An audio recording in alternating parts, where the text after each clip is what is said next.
Hello, everyone. Once again, called it. Didn't I say Cuban Missile Crisis was going to come up? And it did. It was brought up by who else? Putin. He said that he is going to put Russian nuclear-capable ships near Cuba. However, once again, I think he is forgetting to look at the map, because Russia is quite some ways from Cuba. A lot can happen to those ships before they get from Russia to Cuba. And when they do get to Cuba, remember, Cuba has some skin in the game, because literally U.S. and Cuban relationships had just started rebuilding. Go back and, look up Cuban Missile Crisis, look up the embargo, look up all of that.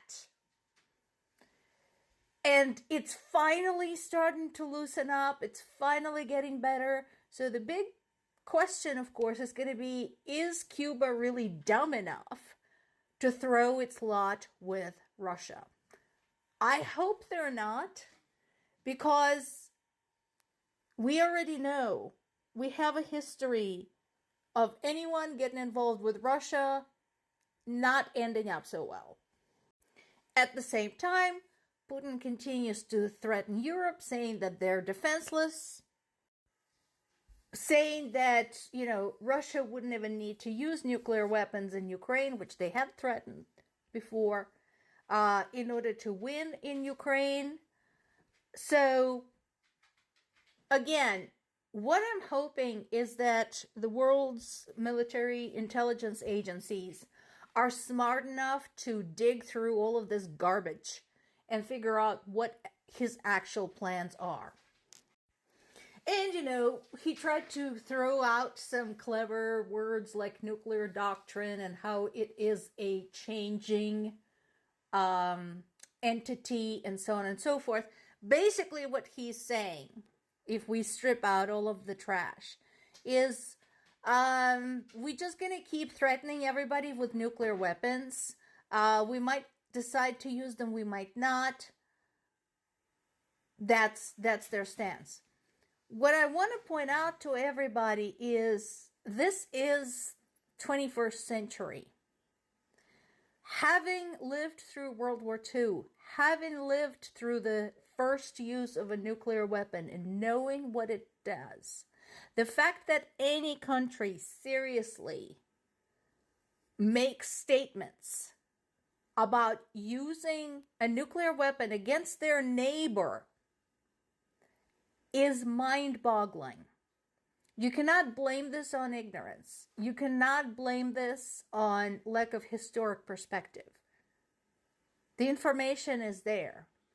Plus, I would like to once again point to Chernobyl and the fact that when Chernobyl happened, even though it wasn't a weapon, but it was a big nuclear event, that harmed not just people of Ukraine, it harmed the region. Again, pull it up, look it up, read up on it.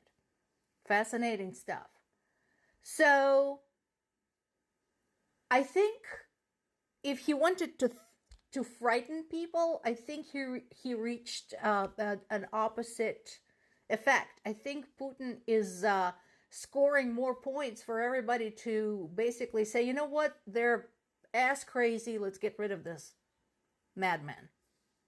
Multiple analysts continue pointing out the similarities between Putin and Hitler, their rhetoric, and how similar their actions are when you think about what was going on in 1937, 1938 in Nazi Germany and around Europe.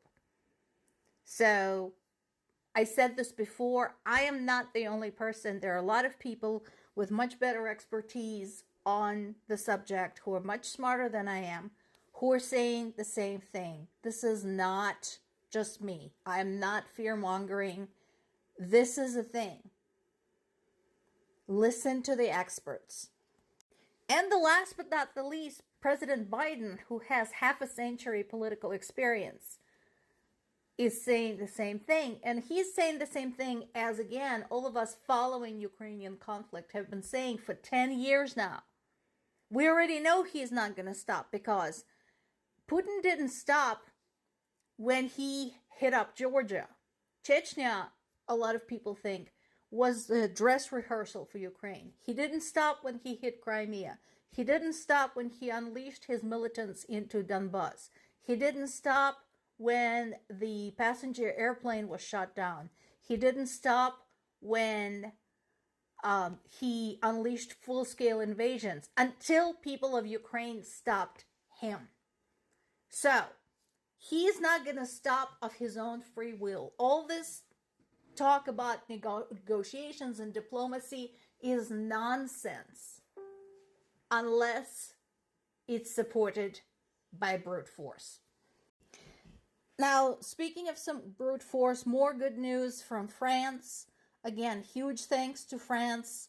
They're to send some Mirage fighter jets and help train the pilots to fly them. What they're hoping to do is to train the entire brigade of 4,500 Ukrainian soldiers. Now, this is awesome. Unfortunately, that takes time. So the focus right now is still on the F-16s and training the F-16s pilot, which they have just finished. So that needs to go in. That needs to be a priority.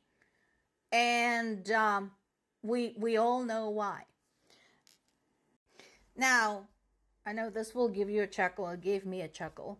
We're dealing sort of with this kind of Schrodinger's Russia. On one hand, we have these. We have numerous stories of incompetence, Russia killing its own soldiers and civilians through friendly fire, malfunctioning equipment, stupid tactical moves that left their soldiers and or equipment, wide open to Ukrainians to fight and get rid of. So, yes, but again, Russia has the advantage of the bodies and the fact that they have been preparing for the war a lot longer than Ukraine was. And that is what we're dealing with, for example, in Kharkiv and other hot spots along the front, such as Zaporizhia region and Donbas. UN Human Rights Monitoring Mission in Ukraine said that the number of civilian casualties had jumped up in May because of the attacks against Kharkiv. There's 174 civilians that were killed and 690 that were wounded. Again, I want to always add to that sentence, that we know of. Remember, there is a lot of destruction, and Russia continues using its underhanded double tap approach when it comes to the rescue workers. So we probably have some bodies that were never recovered from under the rubble at some of the sites that got hit. And another personal story, because after all, behind all these numbers are human beings. This particular piece on BBC is about a young couple who got married in a bunker in Mariupol 2 years ago. And then the woman's husband was killed a few days later. They were trapped under the Azov Steel. Remember that? Remember the battle for the Azov Steel plant? That's where it happened. They were among some of the last people who were left in Mariupol as Russians closed in on it. And this is just one story. This is just one family. This is just, just two people. Their lives ruined. How many more of these have to happen for it to sink in? This is not a joke. This is war.